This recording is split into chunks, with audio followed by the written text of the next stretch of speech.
Recordings in progress. Mine said, this meeting is being recorded. And I say, okay. Okay. Hello, everyone. So, yeah, I'm sticking with Powell and Pressburger, and I'm going to give Pride of Place to A Matter of Life and Death. Okay, well, see, what we're talking about today, Robbie's directing. What we're going to talk about today is so I feel like there's movies when I taught, there's movies that I would show, I would tell my students they should watch. I feel like, there's movies that are good for cartoonists, for comic book artists, for animators, for people involved in writing comic books. I feel like, and there's not, I asked you to come up with three, and Robbie said he's got a list, but there's like thousands. There's just thousands. I mean, it's like, it's incredible. Like I'm old and I'm still learning movies that I should have known a long time ago. So, but Robbie's good. I mean, it's funny because like I talk about movies with both of you, but I don't think the three of us ever really talk much about movies together. Not much, no. That's weird. Yeah. Yeah, a little bit, but I know I have long conversations with both of you separately about movies. I would toss in La Ronde. La Ronde. La Ronde. I love those kinds of films that link, like there's a link to the next story from the old story. Sure. Okay. Wait, what are your three movies? Give us again. Oh, Matter of Life and Death, La Ronde, and I said another one earlier today. What did I say? Colonel Blimp. No. It's the Dr. Seuss. Oh yeah, 5,000 Fingers of Dr. T. Yeah. You mentioned production design. Yeah. Yeah, that's a good one. Are those some of your favorites, or are they just like pop into your head when you think about cartoons? Matter of Life and Death is one of my top 3 favorite films of all time. Okay, that's not the best Powell and Pressburger, but okay. Do tell me, what is that? Oh well, there's no best Powell and Pressburger. Exactly. They're all amazing. Right. They're all amazing. Yeah. Except for like Peeping Tom, which is like that's not Powell and Pressburger. That's only that's true. That's true. That's half. That's a half a IRO. Classes it out. That's true. Yeah, I think so. That's where it went wrong. That's where he went all wrong. Even then, it's interesting to watch. It's just not that great a movie. So. You want to see something funny? Can you see it from here? No, I can see bookshelves, but I've got the Power Broker on my shelf. Do you remember during the pandemic when everybody in the news was like doing talking heads in front of their bookshelves, and every single fucking person had the Power Broker? What's weird is I could see it like exactly from here. It's the only thing that reads on that shelf. That was the first thing I zeroed in on.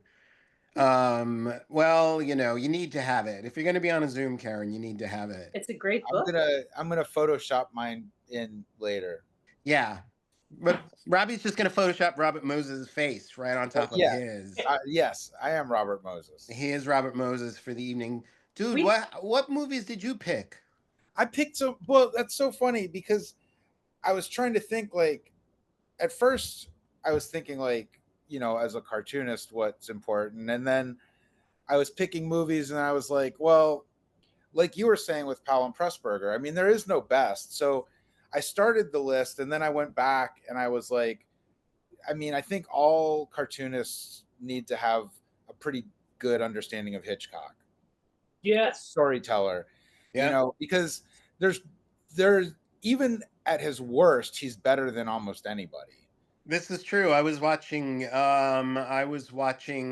through a Hitchcock thing a week or two ago, and like I was thinking the exact same. I mean, in fact, I think his weakest period, strangely, is when he shows up in Hollywood for Selznick. You know, Yeah, it's like he's trying to, or I don't know what's going on, but it feels like Selznick is like monkeying with the Hitchcockiness yeah, a little of bit. of what he's doing. So Yeah, it's that's hard to true. tell if that was. I mean, I've never read anything about their relationship, but Right. it is hard to tell because I could see him trying to sort of fit in or curtail himself to the Selznick style or something. Just Mm. I think as a creator, right? Sometimes you just like you're like, well, I'm working for the big Selznick. I'm gonna try to fit in that thing now. Yeah. When So I was a kid, he was in Bad Odor Hitchcock because he was considered overly commercial. right, Oh, sure, Right. Yeah, yeah, yeah. yeah, Yeah. and Yeah. that's got to be those years. Like, yeah. so, Well, I think it's coming off of those years and yeah. then doing the TV show. And Yeah. I had these books, Alfred Hitchcock Presents. They were all these like little mystery stories or horror I stories. loved those when I was a kid. Right. But it's true. I mean, Torn Curtain is where it's like just after Marnie, it's all of a sudden he's like an old school director. And Torn Curtain is kind of, I mean, it's Hitchcock, so it's great, but it's like it does feel a little creaky. Right, It's right, yeah, Hitchcock, so the Hitchcocky parts are great, but the Yeah. story is yeah. I mean, I think I mean, first of all, dude had like what by that point that was 4 decades, 5 decades Yeah. I almost mean, it of was working making since the films. silence. Yeah. Yeah, so I mean, he probably just was out of step, and then the 60s and 70s came in, and it's like, how do you? I don't know how he could have. I mean, could Hitchcock have made like a real mod? Could Hitchcock have made Blow Up? I don't think so. You know. No, but he wouldn't have wanted to. frenzy. His Well, right. Yeah. What about Frenzy? wasn't that kind of his blow up? It was his Sort try. of. Yeah. I like that movie, and I I do like too. Family Plot. I think Family Yeah. Plot is a gas. Yeah. I really like it a lot myself. So, Yeah. Yeah. I'm with you. I like there's it no too. I like yeah. Harry too. Which one? The Trouble with Harry. That's a great movie. Oh, yeah. Yeah. Hilarious. That's I mean, that's where I was kind of starting was like, you know, Vertigo and Rear Window and Trouble with Harry, I think are like it right at the peak, right? And like for a cartoonist, like those are, I think, there's a lot to be gleaned off of those to tell stories and think about composition and pacing and also color. Um, yeah. Definitely. and so then in the same vein, I was just thinking about trying to think of movies, and I was like thinking Kubrick, and I was trying to pick a Kubrick, and I'm like, well, you can't pick a Kubrick. They're all good. I mean, they're and Kubrick's coming off of. Well, I'm talking strictly from storytelling, Karen. Okay. Did you ever Not see from this? subject matter. You know, What is that? Fear and what? Fear and Desire. I just watched this. I got it recently, and it's like his first movie. Whose Or is it? Yeah, I don't have my glasses on. Kubrick. It's Kubrick. Yeah, it's the first feature film, and it's like an episode of Outer Limits or something. It's not even. Right. It's like a dull episode of the Outer Limits, Yeah. as if the Outer Limits was just a war Well, I don't think show he or figured something. out what he was doing by that. No, no, no. But yeah, I don't know. Yeah, I don't know that he has as good a track record as I mean, he didn't make his many Well, he movies didn't as make as many. I Hitchcock, mean, but like well, yeah, no, there's lesser Kubrick, I think maybe. I I uh, I want I to don't go think so. back about color. And you should have them watch some of those silents that use different color filters. Oh yeah, those are cool. Yeah. Yeah. Like what? Yeah, I knew you were going to ask that. I mean, when I was a teenager, PBS had a silent movie festival. Hmm. And we watched the entire series. It went on for weeks. Right. and I bought all the posters for all the movies. Oh, wow. Yeah, I was serious movie junkie when I was a teenager. I think I remember one that I know you liked was The Phantom Carriage. Yeah, Um, Schustrom's. What's the guy's name? Victor Schustrom is the director. maybe. But yeah, Yeah. amazing film. Yeah. And here's another one. The Last Laugh.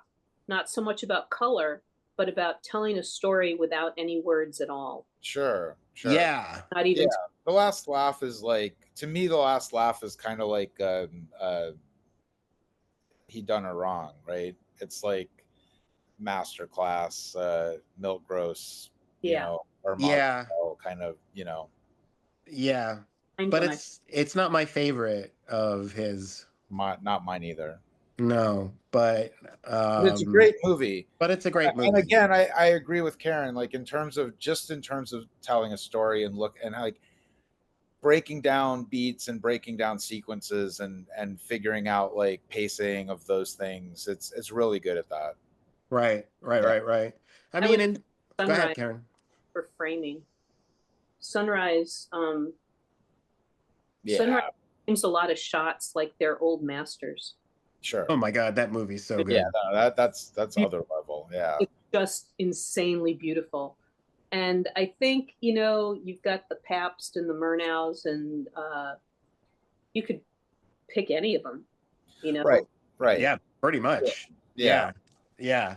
Well, for me, if we're going back to the silence, when I taught, I mean, and it was heartbreaking to me because, um, one of the films I wanted to show my animation class, I wanted to show them 1 week, Buster Keaton's 1 week, which, is not just a master class in filmmaking and storytelling. It's also funny as fuck. I mean, and it's in the mechanics of humor are in there. I mean, the double cross with the anyway, there's double Yeah. crosses in it. Yeah. I'm not going to spoil it for someone who's never seen it, but it is extraordinary, and it broke my heart because my students couldn't have given one less shit. I Well, mean, it's so yeah, my list was the cameraman, because okay, and I feel like it's just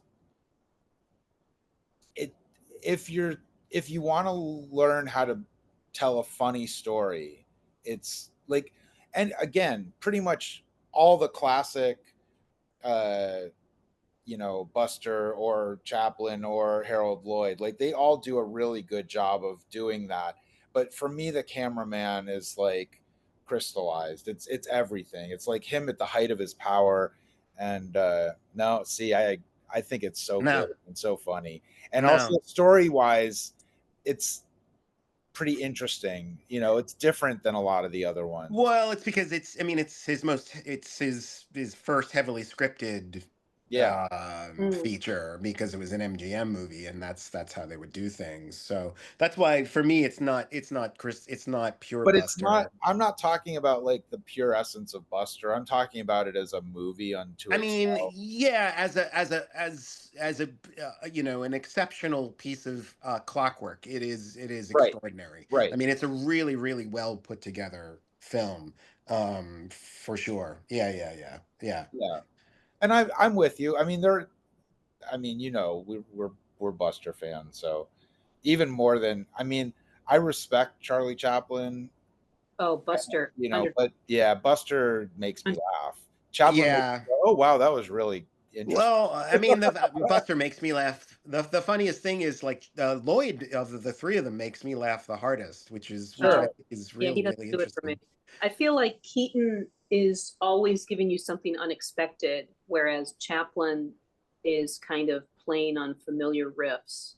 Yeah, totally. I mean, and the huge difference between them is I think Chaplin is an Edwardian theater actor who realized like if he had a camera on him, he could be that much more famous and that much more brilliant. I mean, and Right. he was Yeah. without a Yeah. doubt. Yeah, But no question. Keaton also a vaudevillian, but Keaton was the guy who realized like, oh, this is what this is.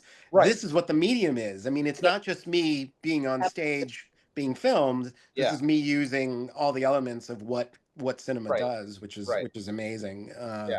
I agree. That motherfucker's just so good. But Yeah. yeah, I mean, we all agree. Buster. But I told you, You made them. but I told you the story, like when my son was really young, maybe like 4. Is Irving your Irving is my son, but maybe somebody's watching and they don't know. What, you got a son? Wait, you're Well, this for some- people? What? Yeah. What? Huh? What? But so we Watch took him to Lincoln Center. They were having one of their outdoor kids. I'm gonna just ignore Karen for a second. You know what? Robbie and I are the two serious people, and Karen's the kind of goofy, silly one, which is what I'm realizing now after all Exactly. these years. You're not showing this. What? So we took him to this outdoor kids movie thing, Okay. and it was packed. It was like outside, packed, lots of families, kids everywhere, and they showed cops, and like wall to wall laughter. Every kid was laughing, and like I think the problem with your students is that they're too old. They don't let go. They're too cool, right? Yeah. So they can't just enjoy the pure joy and lunacy and inventiveness of Buster, whereas a younger kid is just like, wow, that's crazy. I can't believe what's happening. That's true.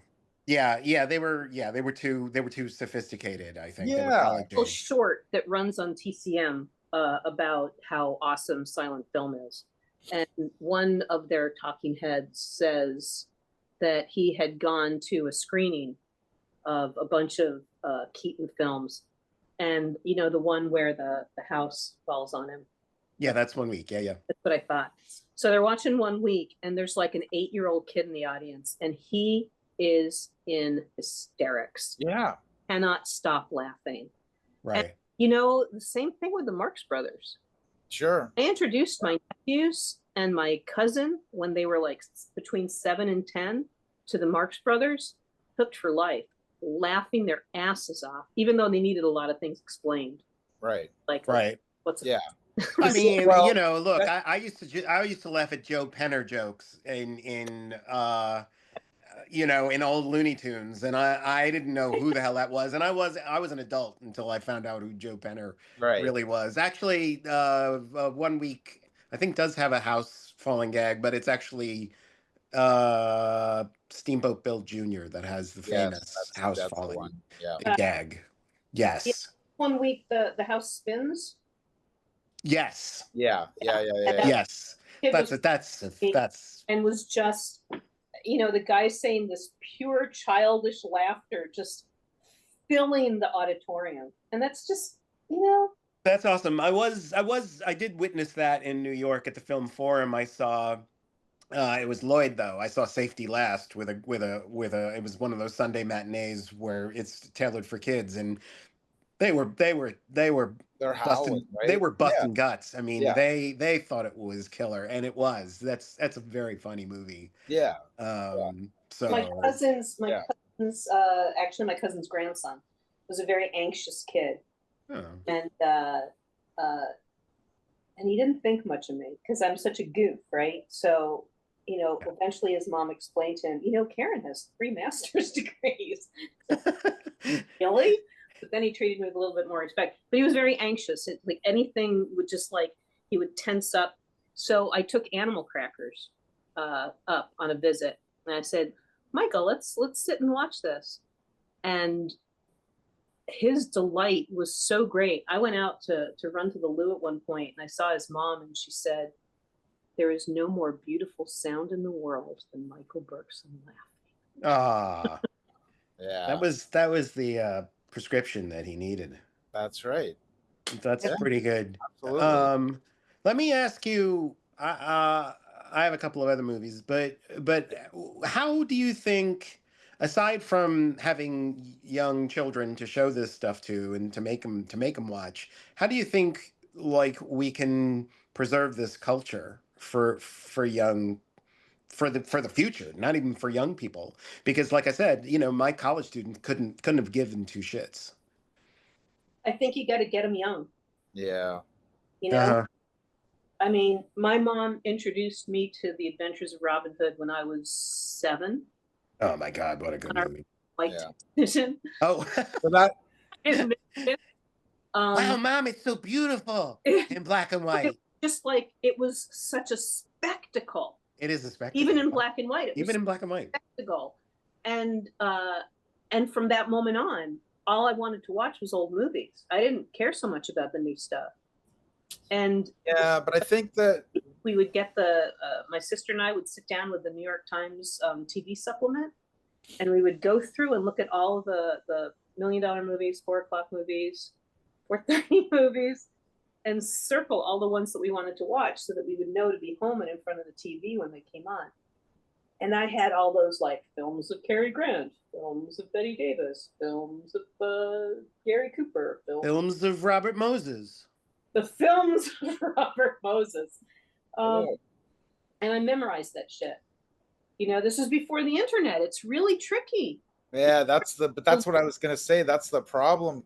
It's too easy. We all did the same thing. And Steven remembers, I used to videotape Turner Classic Movies and AMC because there were movies that you couldn't find anywhere else. And I had 3 VCRs going so that I could and I had this library of stuff that up until the internet exploded, you couldn't find these things anywhere.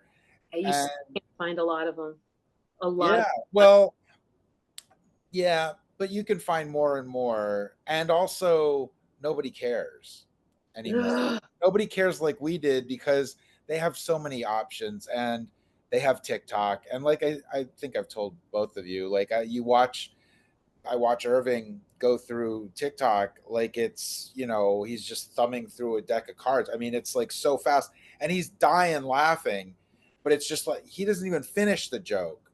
Yeah, I've been with this kid watching him watch TikTok. I mean, he's busting a gut. I mean, he really he's literal, he can't control himself. He's laughing so hard, and you're like, you didn't even finish watching what the guy was saying, until you're on to the next one. It's insane. He knew where it was going. I don't know, but he knows from funny, that kid. But at the same time, like Karen was saying, I did start him young watching the Marx Brothers and Buster Keaton and all this stuff. So he does have a tolerance for it, at least. And he does enjoy it when we sit down and watch it. But it's he's not going to go seek it out, Right. Well, not yet. Have a little bit of an understanding that that's good. I started when they were coming over together for sleepovers. I started them on Marx Brothers, and then as they got older, they came over singly for Marx Brothers, and so one of them I segued over to Astaire Rogers films because this was the actor, singer, dancer person. And for Micah, I went to Warner Brothers gangster films. Oh, wow. And then stuff like Destry Rides Again, just stuff that was he was a skateboarder. He liked hip hop. I mean, he was like a real guy, right? Right. Yeah. And Marlene Dietrich translates to everybody. That's right. It's true. Yeah. Show me a person that Marlene Dietrich doesn't translate to. What, dude? So I was trying to move through the eras, and I wasn't going exactly chronologically, but then I hit I was for storytelling and just story, not so much storytelling, but story enjoyment, right? I don't know if that makes sense, but so I was thinking swashbucklers.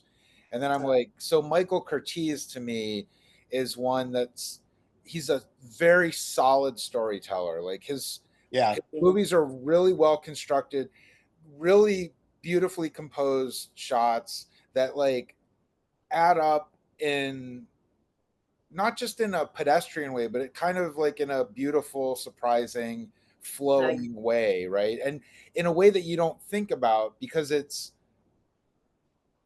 some people would say it's too simplistic, but I think it's masterful. It's like the way that, like, you know, it's sort of the beginning, I guess, of like where TV went, right? In terms of like, I could see that sort yeah, of. Yeah. Yeah. you know what I'm saying? Yeah. Yeah. So, Yeah. but I was just thinking, like, he's a really great. I think it would be fun to show young cartoonists like Captain Blood or Or Robin Hood. Robin Hood. Yeah, yeah, for sure. Yeah, I mean, you know, he's like Hollywood's master craftsman. I mean, he's, you know, he's what I mean, Howard Hawks has the name, and Howard Hawks is genius. Sure. Yeah. But like Curtiz probably made twice as many movies, I think, and every one of them are just as good as Howard Hawks. So I mean, Curtiz is so good. He's, you know, master popular art craftsman, I think. Yeah. Yeah. Yeah. Don't forget Yeah. Bill Wellman. Bill Wyman, he was the Well, bass. Oh, Bill. Oh, Will. Oh, William Wyler. Yeah. William Wyler. Yeah. Wellman. Oh, William Wellman. Got it. Okay, he's good. What's the one about the kids who run away and like hobo across something Gummo. something of the road, wild. Jesus, I gotta go get a. If only there was a way that we could figure this out. What can we do? What can we do? Wait, We so lost one. what's on your list? Well, so the next one on my list is, so this is interesting because this I did show to my animation students because I wanted to like talk to them about acting. Yeah. And because, you know, their characters have to act, and I want them to understand, get a good sense of what film acting could be. And so I showed them, I didn't show them all of M because I didn't show them all along. I only showed them short clips of movies, but I showed them the Peter Lorre end scene of M. Now M, you know, as I've grown older, I've kind of gotten wishy washy about Fritz Lang, but M I think is a masterpiece, and you know the interesting thing about Peter Lorre has this amazing end scene, uh, and you know, if you only know Peter Lorre as, you know, someone from Hollywood movies, Yeah. Right. there's so much. He's that, and he's a bag of chips, you know. But the end scene to M is extraordinary because like his character needs to chew up the scenes. Wild Boys. Wild Boys of the Road. Wild Boys of the Road. Oh yeah, yeah, right. Robbie loves that movie. Kids who run away and become hobos. Yeah, hobos. And one of them gets caught under a train and loses his leg. Right. I And remember that. Wellman. That movie's hilarious.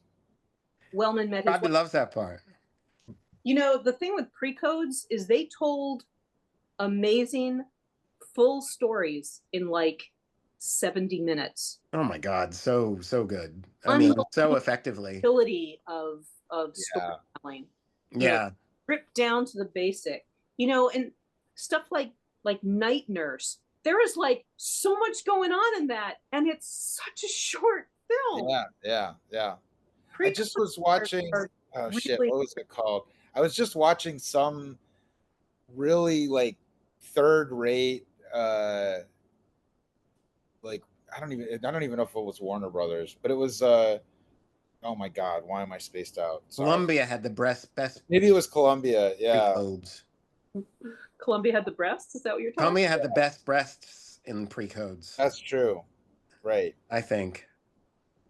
Well, they had the statue, so they had a model. They had a statue, Right. but let me finish finish about M. I mean, the amazing thing about the end scene in M is like that Peter Lorre's character needs to chew up the scene, but Peter Lorre doesn't chew up the scene. I mean, it's a really powerful, extraordinarily acted.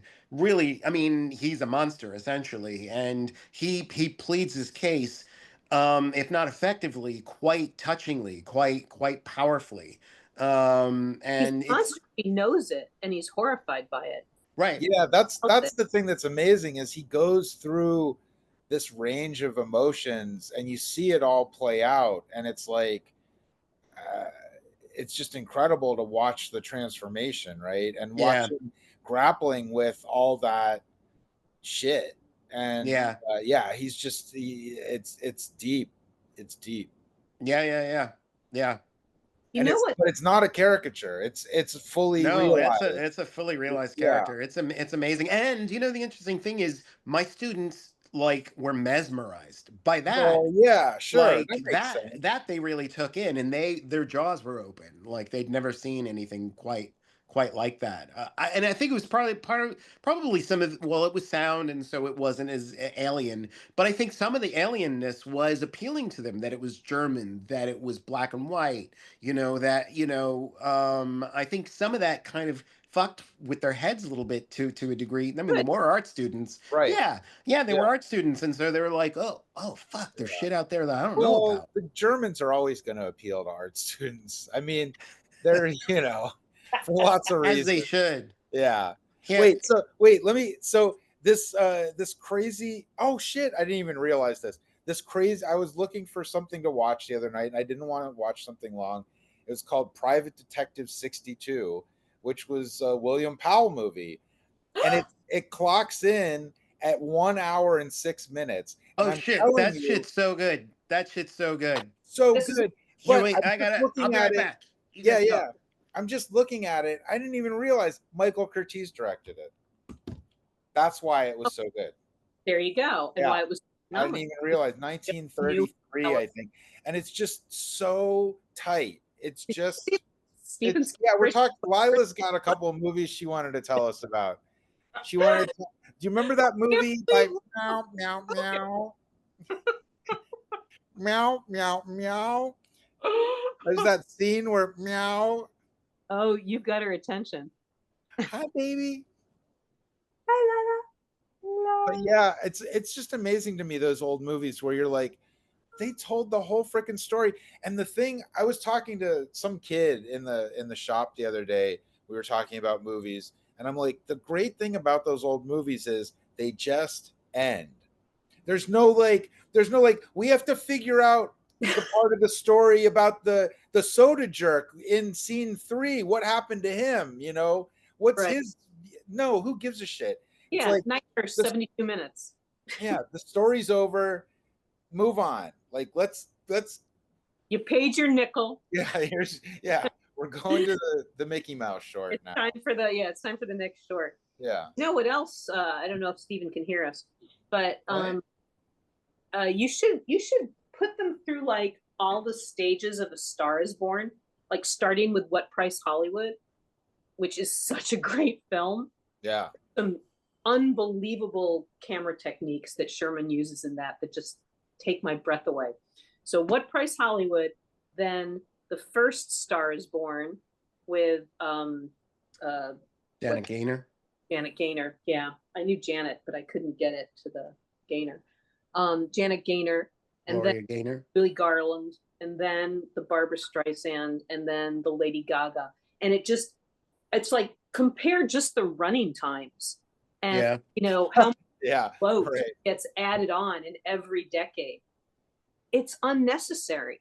Oh, it's so unnecessary. It's so unnecessary. Yeah. That story told perfectly by Lowell Sherman.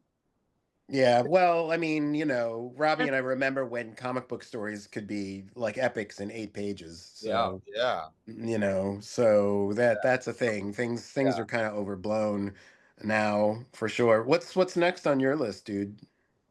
So then I was going again. I wasn't necessarily trying to think in order, but then I was thinking like to open it up to like some world cinema, and I was thinking Pather Panchali is just a stunning, again the opposite of a short movie, but fully engaged. You never feel the length of it. It's just so engaging. And Satyajit Ray was the director, and he did the Apu trilogy, which all of them together are an incredible saga. So if somebody's interested in really telling like a detailed story about one person or one family, I see.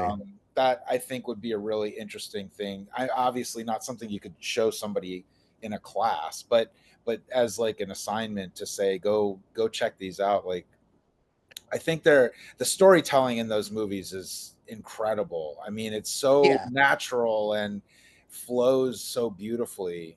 Yeah.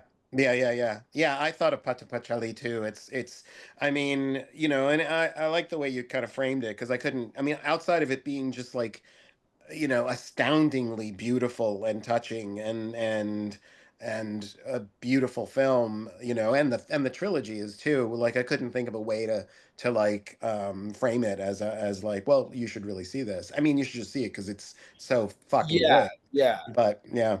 yeah. But yeah, I do. I mean, I mean, his other movies are as good. Like, I don't think he made a bad movie either.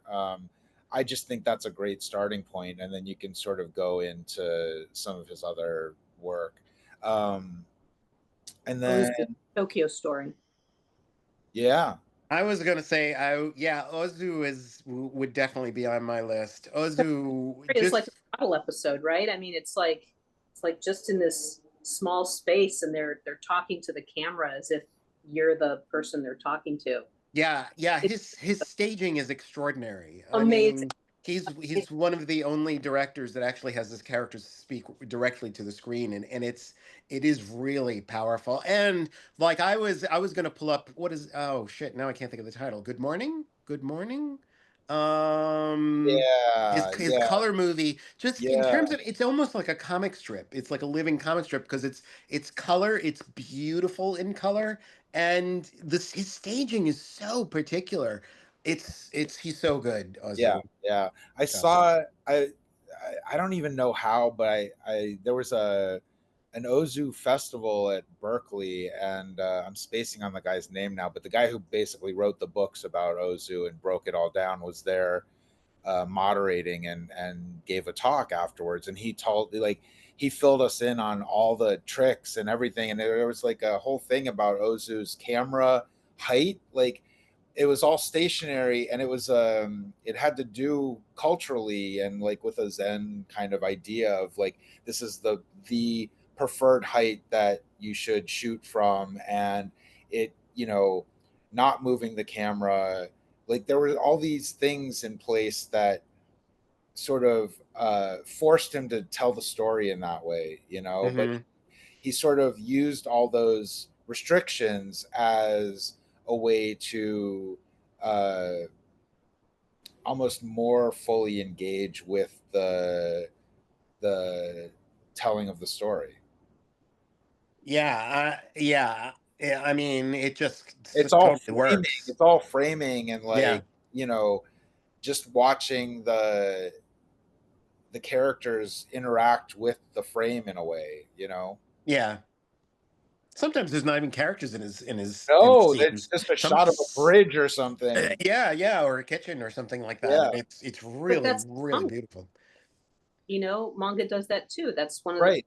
noted Sure. for, like these these kind of scene to scene, moment to moment uh, panels that just sit there, like a picture of the city or a bird or a cloud, and it just slows everything down for a moment and Yeah, lets you focus on what the story is. So yeah, yeah, I mean that's clearly a Japanese storytelling technique. yeah. But Donald Ritchie, just to give the guy credit. That was the guy who wrote the oh, book. I see. I So see. I mean, everything's been so sped up, though. I mean, that's another thing. That's a different thing. But I would try and teach my animation students like everything can't be fast, because if everything is fast, then Nothing's fast. nothing's fast. Yeah. It's all just the Right. same pace. Yeah. You need a lot of slowness. For I mean, the great in my business, in animation, the great example of that is Tex Avery, who is very famously, everything's, when it moves fast, it moves really really fast. He knew how to time this stuff out to the frame. But yet there's so much slowness he had to build to that stuff. Right. There's so much, that's really brilliant. Cinematic construction is like you know how to be fast because you know how to be slow. And that's something so much of I don't know, a lot of certainly American culture has lost is the ability to be slow. You It kind know, of me too. I showed my brother several years ago. A Man for All Seasons, the original one, is one of my favorite films of all time. Wait, And there's another one. There was a remake. with Charlton Heston instead of Paul Scofield. I don't want to talk about it. Okay. Yeah, it's, Charlton Heston. Okay. Um. Anyway, Yeah. uh, Zinnemann shot that in such a leisurely way. There's like, much like in Japanese cinema or in manga, there's all these like cuts to just like, you know, water birds Yeah. standing on reeds and the sound of birds in the distance. And my brother is 10 years older than I am. And this was probably in like the late 80s, early 90s. He said, God, movies were so slow back then. Yeah. You know, we've had Sesame Street and MTV and TikTok, Yeah. you know, where you don't even finish watching the 30-second video because you need to get the next The thing. next one, yeah. We're not a culture that appreciates. Right. Yeah. Right. Well, so two things to go back to now and slowness. Did you guys see Perfect Days, the Wim Wenders movie? No. Okay, so you should. That's your assignment. It's so beautiful, and it's incredibly leisurely paced and just immaculate storytelling. Like it's Okay. really, really, really good. And he's one of my favorites. So if you're interested in him, I think my favorite of his is Alice in the Cities, which is one of his German movies. Um, Again, like he's a really great promoter of pacing. You know, there's a lot of space, but then there can be some incredibly funny stuff. And so that's, kind of what Stephen was saying before. I think like the idea of building tension, either for, most people think of tension as something that's going to add to some sort of suspense, but it also adds to humor, right? Like you have to have that stretch, and then things come together, and either it's funny or it's scary, but it's something, right? And Build up. yeah, it's build up, and if you don't have the build up, if it's all just blah, blah, blah, then like there's nothing there. So, but then going back to MTV, which I think most people kind of would agree, is that one of my favorite directors is Jean-Luc Godard, and the idea of the the way that he would cut things and mismatch things and speed things up. But what they don't realize is that when he was doing it, there was space and there was building of tension. It was just he was just doing it using the medium in a new way, right? And figuring out ways to cut things and juxtapose them so that it would play with your idea of watching a movie as much as you were also watching the movie. So it was meta, right? Mm-hmm. Postmodern or whatever. But Right. but then MTV came along and just bastardized it, right? Yeah. I mean, Right. I guess the Beatles did it, but they took it from him too. Yeah. Yeah. Yeah. Yeah. Yeah, Yeah. Yeah. Yeah. I'm not as big a fan of either of I those know, I know. directors as you, but I do appreciate them. I Well, mean, just in terms of playing with the medium and forcing you to think about why something is cut, or why these two images or scenes are going to be butting up against each other in a different way than you're used to, right? right. So the opposite of Hitchcock, or the opposite of Michael Curtiz, where it's like these things should flow in a very specific way to build the story. Polished. He was saying like, we don't have to do that, we can find a new way to do it. And sometimes he's successful and sometimes he's not. But when he's successful, I think it's really exciting. Right. Yeah. No, I mean that makes sense. I buy that. Yeah. Good choices. I have one last one. Yeah.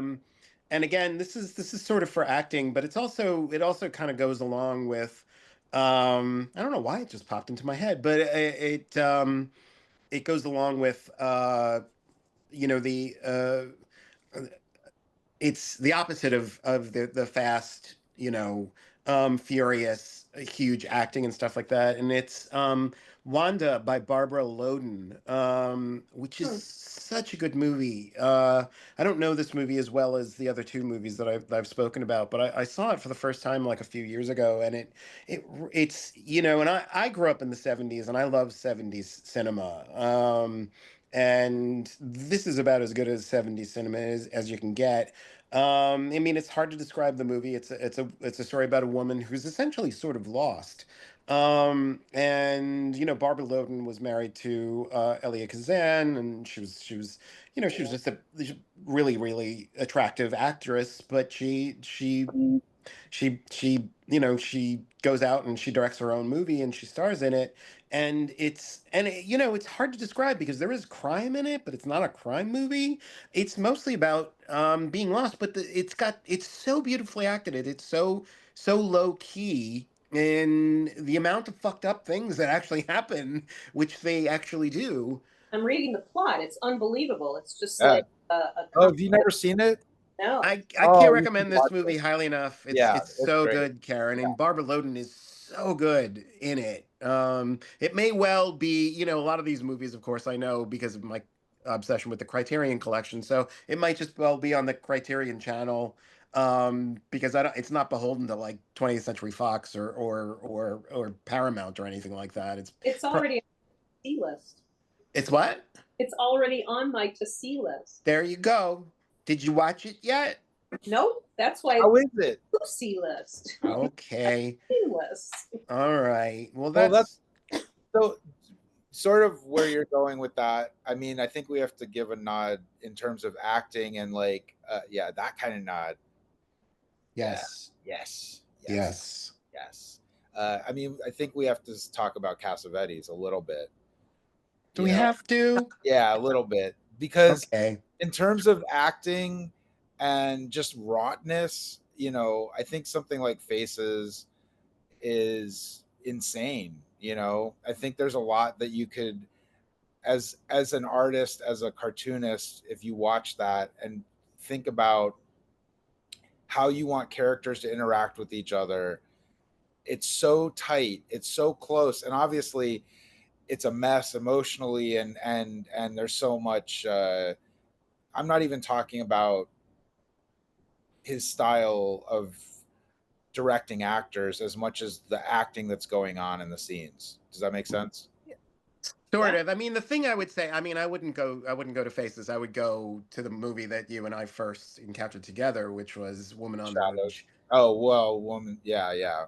And is that that title of it? Woman on the Verge? What is the title of that movie, dude? Jenna Rollins. Woman under the influence. Woman Under the Influence, for fuck's Yeah, sake. you're mixing it up with Almodovar. Almodovar, right? And yeah, and that movie. If you only, the thing about Cassavetes is sometimes I'm like, oh fuck, and sometimes I'm like, really? But it's never boring. One and two, it's like, the reason why it's like really or really is because like you have no fucking idea where he's going, Where and it's going. that's amazing. Yeah, yeah, That's pretty thrilling. And Woman Under the Influence is one of those movies, and that movie works perfectly. I yeah, mean, it yeah. works so well. And I think people can't, I mean, I wish I could write like that. You have no idea where the fuck anything is going, and you don't know Well, that's why because it anything was is going. all based Um, off of improvs, right, and it right. happened spontaneously. Even if he did write, there were scripts written as it was happening, but it's Right, but that was the process. He actually got it. He managed to get it on screen. I mean, he right. actually Yeah, managed to like yeah, corral it all and put it yeah. out there. Well, that's his magic, right? I mean, That It's that movie is incredible. extraordinary. Yeah, That movie yeah, really is extraordinary. I will say. Are you a Jenna Rollins fan, Karen? We've never spoken I about am. her. I am. Okay. She she was so pure in her acting. Yeah. So you don't feel like there's anything between who she is and you. She hasn't put on any artifice. It's just yeah, Yeah. yeah. Yeah. It's funny. Not it just popped into my head too. I heard a podcast interview with Mike Lee, and I think they had kind of a similar uh, process. You know, Right. so he would do like these really extended, like maybe even up to two Improvisations. month rehearsals with people, just being their characters and just talking, and then they would write the scripts, and so they feel like they're improvisational, but everything is fully scripted. It just all came out of this improvisation. But he's another one, I think, where the storytelling is so incredible that you don't even notice it, you know. Mike Lee. Mike Lee, yeah. Yeah. No. Yeah. Yeah. Yeah. Oh, yeah. More than. I mean, he's a little more disciplined than Cassavetes for Yo, sure. yeah, I for mean, sure, for sure. yeah. Cassavetes was all about the bombast and the in your face and like kind of Yeah. forcing you to interact with things, whereas Mike Lee is like, here's this really horrible thing. It's so nice that I can Right. share this horrible thing with you. Right, right, Yeah, right, right. Yeah, yeah, yeah. yeah. I totally did that. I mean, Mike Lee always makes me think of Robert Altman, which I could talk Well, about. that's where I was. Yeah, that's kind of was my last stop on the train. Okay. Yeah, no, but go with where you were going. No, no. I mean, I only just thought of Altman because you brought up Mike Lee. I Yeah, mean, Altman's one of my all-time, Popeye aside, which I have not seen that movie. I would have to admit in like 30 or 40 years, so I don't really know how that. Someone told me it's recently. not Is that maybe it it's was not as you? bad. Yeah, it's really not as bad as you. It the problem with Popeye is Robin Williams. Everything else is great. Robin Williams movies is Robin Williams. Yeah, it's hard. It's hard. I mean, Okay. and I like Robin Williams. It's nothing against him. It's just he's not Popeye, and he should not have been in that part. But outside of that, it's still a Robert Altman movie, and there's still incredible, wonderful stuff happening in there. So Yeah. if you can sort of watch it and know that like you're not gonna like the main character, then I you mean, know. I don't remember not liking Robin No, Williams. it's I not. don't know what I don't like about that movie. I mean, Well, maybe I'm just too close to Popeye or something. I don't know what yeah, it you is, probably but are. His visual presentation of Popeye is grotesque to me. Yeah, it's grotesque. Yeah, well, Popeye's not an yeah. attractive man No, But necessarily. he's I know what you're saying. I you know can what get good stuff in a cartoon. When you try and turn that cartoon into a living human being, it becomes grotesque. Okay. yeah. And I confess I've never seen it because I can't get past the visual of Oh, Rob. you should. You guys should watch it together. You guys should watch it together. It's really not as bad as you think it is. You It's know, really Karen not. and I have a standing agreement. We only watch Marvel movies together just so that she Because can I need the Because rest. she needs a that she nap. needs the rest. That's right. You know, how Um, many just to wait, count what? but Altman. Let just to go back to the end of the. Altman's one of my very favorite I directors. agree. Ed. Me Amazing. too. And again, I was thinking in terms of acting and not just storytelling, because the storytelling style that he's famous for is that overlapping things are happening all at the same time, which as a cartoonist, that is sort of hard to grapple with. And I've seen people try it. Some do it okay, some don't. I mean, I think of sometimes I think of like Munoz and Sampaio doing that, and there's a little bit of this Altman thing where like characters are sort of talking on the side at the bar or something, and like the main character is doing something silently walking through a scene, but like all this other shit is happening. Yeah, I And was like, just gonna say Sergio Aragonés. I mean, or yeah, Harvey sure, and Will Elder. I mean, right, like there's something going on continuously. You know, yeah, I mean, yeah, yeah. you have to choose and keep up. If you can't keep up, that's your problem. That's true. That's That's not Will true. Elder or you Or know or Harvey. Yeah, Altman's problem or yeah, Harvey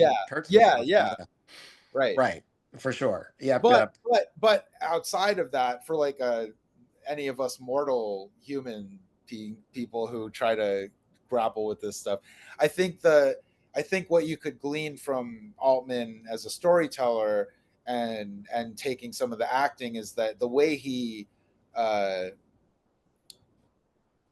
again, it's also about space and tension and elasticity, but like the way he'll let a character sort of roam around a scene and like deal with all that chaos and noise, right? And how if you focus in on one person at a time, you can sort of see the way that they're all living that scene and that space so beautifully. And like, Yeah, right, you know what I'm saying? Like, yeah, it's yeah, yeah. I hard mean, to, it's you'd perfectly have to really, realized world. Yeah. yeah. And it, on first viewing of any Altman movie, you can't possibly focus on one thing. But like after you've seen Nashville 100 times, you can start saying like, oh, what's, that person doing in that scene? And it's Well, really you know. interesting when you start to watch them, because you're like, they're living their own life through that story, Yeah, for and sure. No matter how small a fully character. Yeah. realized, even Yeah. if they're only in it for, a combined 3 minutes or something. Yeah. Yeah. Well, it's like that thing, everybody thinks they're the hero of their story. Absolutely, yeah. I thought Robbie was the hero of our story. So, Aww. No, it's really Lila. Lila's the hero of my story. That's right. She a good girl. Yeah. Okay. So I'll give you 2 minutes. Convince me what's no, wait a minute. Let me back up. 5 minutes. What's the best Preston Sturges movie? Oh no. Karen? Sullivan's Travels. Uh no. I mean, there's arguments. I mean, there's three. When I introduced Paul to Preston Sturges, I made him watch 3 Preston Sturges movies in a row. Okay. And they were Sullivan's Travels, The Lady Eve, and The Palm Beach Story. Okay. And those are just 3 perfect films. Perfect films. So I would say it's a toss up between the other two. I mean, as much as I love Sullivan's Travels, there's something about the gimmick of it that always takes me out of it. And I love it. I'm a huge fan, don't get me wrong. But the Lady Eve, I think I have to go with the Lady Eve just in terms of pure, I'm in it from beginning to end, and it just like Palm Beach Story is incredible. The mechanics of it, the way it all works, it's freaking hilarious, But the Lady Eve really holds together for me. Like it's just, you start and you're just in it and you go and it's over and you're like, wow, that's crazy. I agree with you. I think structurally and from a cineast standpoint, The Lady Eve is probably his best. Yeah. Yeah. For me, Sullivan's Travels, I don't feel it's a gimmick. It's like a gimmick, like The Prince and the Pauper is a gimmick, right? It's a guy going out to disguise himself and try to figure out what real life is like. And he wants to present real life, and then he realizes that laughter is the last thing you have when you've got nothing else. For sure. And I mean, that's beautiful story. Oh, absolutely. And it's sort of what you and I were talking about earlier with the kids and the Buster Keaton and I mean, it's I love Sullivan's Travels. I do. It's an amazing movie. But if I have to pick one as like the crystallized version, I think it's The Lady. Yeah. And The Lady Eve is like his Michael Curtiz movie in a way. Exactly. I mean, it's the one that holds together best. It holds together best. It's not his most Preston Sturges-y movie, but it's his best Yeah, Yeah, technical film. and Yeah. also I think it's also Barbara Stanwyck and Henry Fonda. You know, I mean, Barbara's they're the way they inhabit Preston Sturges' world is different than anyone else. It's you know, I don't want to say it's classier, but it's classier. You know, It's more. they're It supposed has to more weight to it it has more weight to it. Yeah, because they're just both extraordinary actors. I mean, yeah, not that Preston Sturges. I mean, I love Claudette Colbert. I love Joel me too. McRae. I mean, Yeah, but I mean, there's. I mean, yeah, there Veronica as Lake. I mean, as Monica. she's amazing. Veronica Lake's fantastic. I mean, This Gun for Hire. Yeah, and Uh, Betty Hutton. I mean, we don't. Nobody I talks about it, but you know, Judy Kakenlacker. let's not talk about it.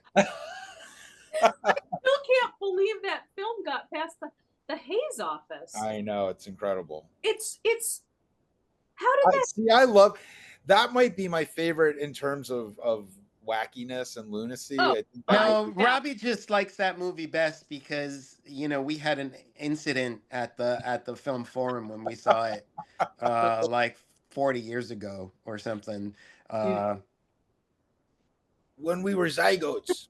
When we were, yeah, we babes. Yeah, no, you haven't convinced me about Preston Sturges. I'm sorry. No, but we never will. You never will. You never will. You didn't ask us to convince you. You just asked to say what we thought his best movie was. No, but that was code for convince me. But we never will, so we knew that. And going it in. didn't. It I mean, It didn't. was a trick. Watch Barbara Stanwyck go through like 3 different characters in one film in The Lady Eve and enjoy it, then you have no love for life. Oh my God, Barbara Stanwyck and Balls of Fire. Holy shit! Be still my heart. So fucking awesome. Barbara Stanwyck could have like kicked anybody's ass She is in my Hollywood. favorite actress, Yeah. Thornton from Classic Hollywood. She could have. Anything. She could have like kicked John Wayne's ass. I mean, she's just the best. Yeah, for sure. I mean, she might well be like just the best Hollywood actor I ever. think she was. I don't think there was a single genre that she did not master. No. Jeez. She was Alright. amazing. She We was agree. never in a Cassavetes movie that I know of, but Well, her But loss. she could have been. she could should have been. Oh yeah, she would have rocked She it. would have. Oh my God, she would have kicked everybody's ass. Man, she would have Jalen Rollins, Yeah, through right. through the window. I would have seen them. They should have been a buddy cop movie, right? I know.